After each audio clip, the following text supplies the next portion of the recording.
நீ சொந்த போட விடுன்றானுங்க. முடியாதுன்னா அவன் கோச்சிக்கிறான், இவன் கோச்சிக்கிறான். 12 மணிக்கு தான் வீட்டுக்கு வரான், என் மேலே கோவம் இல்லையா? லைகா புரொடக்ஷன்ஸ் சுபாஷ்கரன் வழங்கும் அஜித் குமார் நடிப்பில் விடாமுயற்சி உலகமெங்கும் வெற்றி நடை போடுகிறது. பொதுமக்களுக்காக திரையிடப்பட்ட ஸ்பெஷல் பிரீமியரின் அமோக வரவேற்பு பெற்று உங்களை பரவசப்படுத்த ஃபயர் பிப்ரவரி 14 முதல். அவருக்கு ஒரு இமேஜ் இருக்கு இல்லையா? அப்ப பெரிய இமேஜ் அவருக்கு. அப்ப இடையில கேப் இருக்கு, பண்ணலாம். அந்த இமேஜ்ல இருந்து இறங்க முடியாது இல்லையா? உச்சக்கட்ட இமேஜ் எம்ஜிஆர் வாரிசு. இதை விட்டு கொடுக்க நானும் தயாரா இல்லை. ஒரு ஈகோ மாதிரி ஆயிடுச்சு. ஆவாதியா, நான் ரொம்ப நாள் கேப். இது எப்படி அவனுக்கு என்ன நாளைக்கு பாதி நின்று போச்சுன்னா சிக்கலாயிடுங்க. நீ எல்லாம் ஒவ்வொரு படமா ஜெயிச்சுட்டு வர இப்படியே சொன்னாரு. அப்புறம் அவள் வந்து என் வயசில் பாதி ஆச்சு. யாரு? பானுப்பிரியா. அவளோட டபுள் ஆச்சு. நான் கல்யாணம் ஆச்சு அப்படின்னு அதுக்கெல்லாம் லாஜிக்கெலாம் இருக்கு. நான் வேற மாதிரி பண்ணிவிடுவேன் சார். நான் அந்த பசங்க பண்ணுறது பெரிய விஷயம். நீ சொந்த படம் எடுன்றானுங்க. நாம குருவி மாதிரி சேர்த்து படம் எடுத்தா என்ன அவன் ஏதாவது படம் அடிப்பச்சு நீ இருக்கிற சொத்துல போயிடும். முடியாதுன்னா அவன் கோச்சிக்கிறான், இவன் கோச்சிக்கிறான். 12 மணிக்கு தான் வீட்டுக்கு வரான், என் மேலே கோவம் இல்லையா? கோவத்தில் இருக்கிறானுங்கய்யா. என்னன்னு இப்படியே பேசுவார். டிஃபன் முடிஞ்ச உடனே ஒரு 2 hours கழிச்சு ஒரு லிக்விட் ஃபுட் ஏதாவது ஜூஸ் எதாவது கொடுங்க. அதுக்கப்புறம் மறுபடியும் சாயங்காலம் ஒன்று கொடுங்க. இடியில் ஏதாவது முந்திரி பருப்பு திராட்சைலாம் இருக்குல்ல, அதை நொறுக்கி பக்கத்தில் கொடுங்க. அவர் ஷூட்டிங் இருந்துக்கிட்டே 1-2 போட்டுக்கிட்டு போகணும். ஏன்னா அவரால் சினிமாவில் எல்லாரும் அப்படி தான் இருப்பாங்க. சரி ஒன்றும் இல்லை நீ பண்ணு அப்படின்ட்டு கொஞ்சம் எடுத்து வைப்பார். அவரும் சாப்பிடுவார். என்கிட்ட எடுத்து சாப்பிடியா சார் நீங்கள் அவர் வைப்பார். ஏது இந்த முந்திரி இந்த இதெல்லாம் எடுத்து வச்சு அவ்வளோ ஃப்ரெண்டாக சாப்பிட சொல்லுவார். இவ்வளோ சீனியர். ஒருத்தரை பற்றி மட்டும் நான் கேட்கணும். ஏன்னா நீங்கள் ஒர்க் பண்ண ஹீரோஸ்லேயே எனக்கு கொஞ்சம் டிஃப்ரெண்ட்டாக தெரிஞ்சாது. நீங்கள் ஒர்க் பண்ணீங்க சிவகுமார் சார். அது வந்து அவரோட கேரக்டரிசம் இண்டஸ்ட்ரியில ஒரு இப்போ வரைக்குமே ஒரு ஹெல்த் விஷயத்துல அப்படி இருப்பார் அப்படின்னு. சிவகுமார் சாரோட ஜென்டில்மேன் எல்லாம் தான் ஆக்சுவலாக அவர் போட வேண்டிய அது ஒரு கதை தான். சிவகுமார் அண்ணன் வந்து எது பொந்து விடா படம். அந்த படத்துக்கு வந்து ஆக்சுவலாக வந்து நான் பாக்யராஜ் சார்ட்ட அசிஸ்டண்டாக வேலை செய்தேன். பாக்யராஜ் சாருக்கு என்னுடைய படத்தில் நடிக்கணும்னு ஆசை. ஏன்னா காமெடியெல்லாம் கலந்து தானே பண்ணுறேன், அந்த டேஸ்ட் ஒன்றா இருக்குமே அண்ணாரு. சரி சார், பிறந்து விடா படத்தில் நீங்கள் பண்ணுங்க. பானுப்பிரியா ஜோடி. ஆனால் பானுப்பிரியா அப்போ கொஞ்சம் ஓரளவுக்கு யூத்து தான். சரி, அவங்க சின்ன வேலையை ஏதோ பண்ணிட்டு இருக்காங்க பொழுது இல்லை ஏதோ ஒரு படம். அப்போது பண்ணுறேன்னாரு. கதையை நான் சொன்னேன். நான் சரி என்னால் பண்ணலாம் அப்படின்னாரு.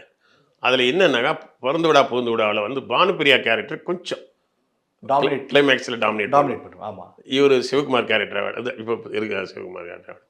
உடனே பாக்யராஜ் சார் என்ன சொன்னார், இல்லையா கொஞ்சம் கிளைமேக்ஸில் மாற்றி கொஞ்சம் எனக்கு கொஞ்சம் இல்லையா இம்பார்ட்டண்ட் வர மாதிரி கொஞ்சம் மாற்றவன். இல்லை சார் கதை பேட்டர்ன் போயிடும். இதில் கொஞ்சம் ஆம்பளை கொஞ்சம் ஆதிக்கம் செலுத்துறாரு. அப்புறம் இந்த பொம்பளை அட்டாக் பண்ணுறாங்க. அப்புறம் கொஞ்சம் தான் மாறி லாஸ்ட்டில் தான் வராரு.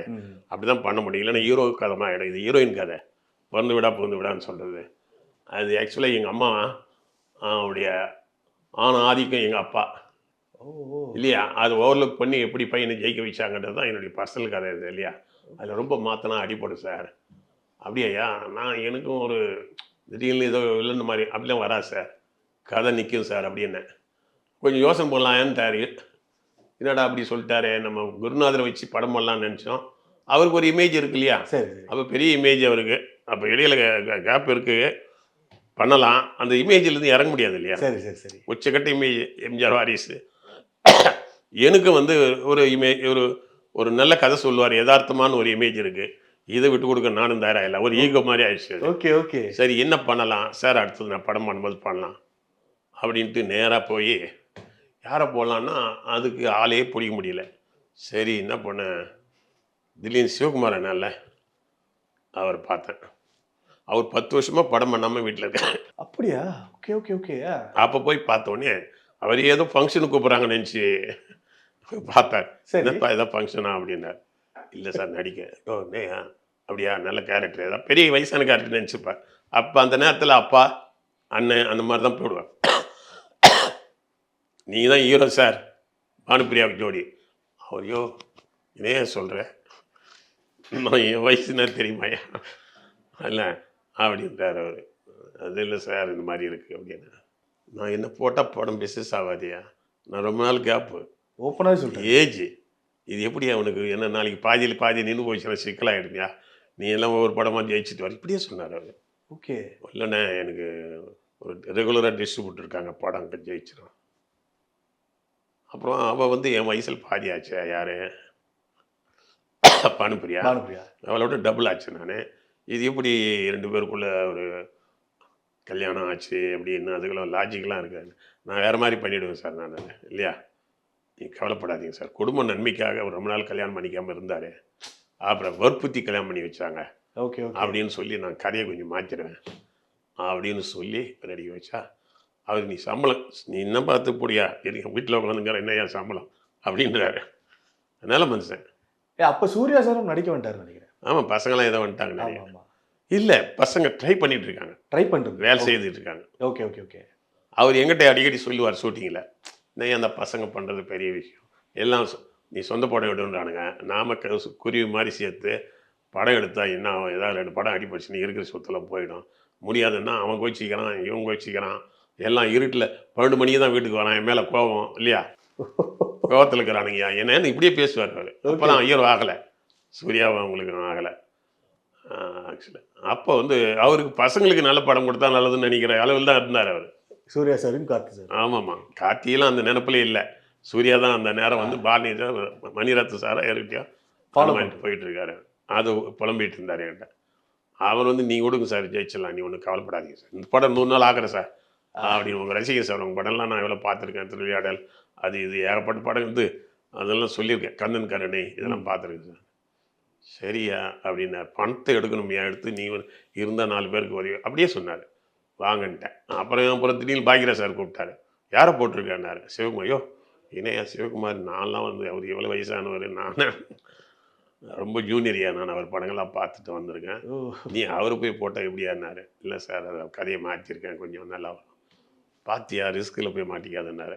நல்லா ஜெயிச்சலாம் சார், உங்கள்கிட்ட தானே ட்ரைனிங் ஆகிருக்கேன், கதை தான் இருக்கு இல்லை பார்த்துருன்னாரு. அப்படி பார்க்குறாரு என்ன. போனால் படம் எடுத்தேன். படம் எடுக்கும்போது சிவகுமார் அண்ணா வராரு போகிறாரு. பெரிய ஹிட்ல சார் அவர் பெரிய ஹிட்டு. 2வது அவர் வந்து ஒரு ஏதோ ஒரு பந்தா பண்ணுவார்னு நினச்சா அவர் கூப்பிடுவார். நான் எப்பயுமே ஷூட்டிங் ஆரம்பிச்சா டென்ஷன்லேயே இருப்பேன். டிஃபன்னாக்கா ஒரு 4 இட்லி கொண்டு வந்து வைப்பானுங்க, வதையில் போய் எதையும் சாப்பிட மாட்டேன். ஒரு 2 இட்லி அப்படி டீ சாப்பிட்டு உடனே ஷூட்டிங். ஏன்னா நிறைய ஆர்டிஸ்ட் இல்லை, சரி சரி எல்லாம் போகணும்ல, அதனால ஒருத்தர் நான் உனக்கு போனோம் அங்கே போனோம் ஹாஸ்பிட்டல் போனோன்னுவாங்க. இதுக்காகவே நான் ஓடாட்டு இருப்பேன். இப்போ இணையா சரியாக சாப்பிடவே இல்லை நீ, நானே பரவாயில்ல ஓரளவுக்கு சாப்பிட்றேன், நீனே 2 இட்லி சாப்பிட்டு ஓட்ட, மதியம் சாப்பிட வரும்போது கொஞ்சம் சாப்பிடுவேன் தயிர் சாதம் மாதிரி. அதுக்குள்ளேயே ஷூட்டிங். யாரோ ஒருத்தர் அர்ஜென்ட்டாக நான் வெளியூருக்கு போகணும் சார் ஃப்ளைட்லன்னுவான், ஏன்னா கூட்டம் அதிகம்ல, ஓகே ஓகே ஓகே, அதுக்காக வந்துடுவேன். அவருக்கு இப்போ என்ன சரியாக சாப்பிட மாட்டேற அப்படின்னு என்கிட்ட சொல்லுவார். உடனே மேனேஜர்லாம் கூப்பிட்டு அவர் சொல்லிட்டார், நம்ம டைரக்டரு அவர் கவனிக்க மாட்டார், நீங்கள் தான் கவனிக்கணும், அவனு ப்ரொடியூசர் எல்லோரும் கூப்பிட்டு வச்சு சொல்லிட்டாரு.